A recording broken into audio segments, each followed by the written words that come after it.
When a young woman gets stopped by the police, she immediately fears the worst. Her nightmares come true when the cop orders her to open her trunk. But the cop has no idea she's secretly recording him. What happens next is extraordinary. Shanice glanced in her rearview mirror and her heart began to pound. The flashing lights of the police car were close behind. Sweat broke out on her forehead as she tried to think of anything she might have done wrong. But she couldn't come up with a single thing. Despite her young age and sporty car, Shanice was a careful driver. She was used to people making assumptions about her when they saw her red Ferrari 458. At only 20, most people found it hard to believe that she could afford such a nice car and be a responsible driver. However, being pulled over was a different matter. As a young black woman, Shanice had heard too many horror stories about traffic stops. She didn't want to become part of the statistics. Cautiously, Shanice pulled over and rolled down her window. She tried to remain calm, but her heart was racing. That morning, she had spent extra time getting into the right frame of mind for a crucial job interview. Now, her entire plan was falling apart. When Shanice woke up that morning, she thought she knew how the day would unfold. Interviews always made her nervous, but she was good at what she did. She had given herself plenty of time to relax, make herself look sharp, and go over her notes one last time. But now she was flustered, panicked, and worried about missing the interview, or worse. As the cop approached her car, Shanice fumbled for her license and registration. Her hands were shaking, but she tried not to appear nervous. She knew she hadn't done anything wrong, but she was also aware that some cops didn't need a reason to escalate things. She froze when the cop bent down and told her not to worry about pulling out her documents. She certainly wasn't expecting that. Shanice had grown up in a community where white cops often treated black people with suspicion. She had heard too many stories of friends and family being wrongly accused or harshly treated by the police. She didn't want to be part of that narrative. This was the first time she had been pulled over, and she had no idea what to expect. But when she saw the flashing lights, she feared it wouldn't be good. "I just want to let you know your brake lights are out," said the officer. Shanice was already imagining a hefty fine, but when a confused look crossed her face, the officer introduced himself as Officer Jenkins and asked what was wrong. She explained that she had just replaced the brake lights a month ago and couldn't understand how they were out again. She told Officer Jenkins that a nearby Firestone shop had wanted to run a $600 wiring test, but she had refused. The officer shook his head in disbelief. "No one should be paying that much for a test," he said with a smile. Shanice was surprised by his kind demeanor. He seemed genuinely concerned for her safety and wanted to help. Still, she didn't let her guard down.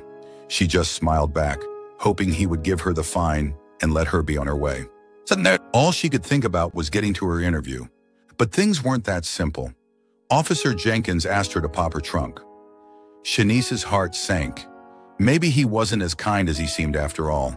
It looked like he wanted to search her car. She stepped out of the car, but not before discreetly grabbing her phone. As Officer Jenkins inspected the trunk, he tapped the brake lights. Shanice was confused. She discreetly set her phone camera to video mode and hit record. And for several minutes, Officer Jenkins tried to get the brake lights to work. By now, Shanice felt more at ease, but she kept recording just in case. When he had no luck with the trunk, the officer asked if he could check under the hood. Shocked, Shanice watched as the officer seemed to go into full-on mechanic mode, trying to get the lights back on. She mentioned she was on her way to an interview, and suddenly Officer Jenkins stopped what he was doing. He explained that he couldn't let her drive without brake lights, but also couldn't get them to work. He asked about her job and the interview, and when Shanice finished explaining, he smiled and promised to get her there on time. Luckily, Shanice had planned to spend time in a nearby coffee shop before her interview, so she still had time. Officer Jenkins instructed her to turn on her hazards, then escorted her to a nearby garage to make sure she wasn't charged unfair prices. The repair was quick and inexpensive, and Shanice was convinced the Firestone shop had tried to rip her off. She still expected a ticket, though, since it was her responsibility to ensure her lights were working. But Officer Jenkins had one more surprise. Instead of giving her a fine, he wished her luck in her interview and drove off. Shanice couldn't believe it. The officer had been so kind, and she felt guilty for assuming the worst. Not only had he helped fix her lights, but he hadn't even issued a ticket. Feeling inspired, Shanice knew she had to share her experience. That evening, she posted the video of Officer Jenkins on Facebook, calling him a blessing and explaining how much he had helped her. She hoped the kind cop would receive the recognition he deserved.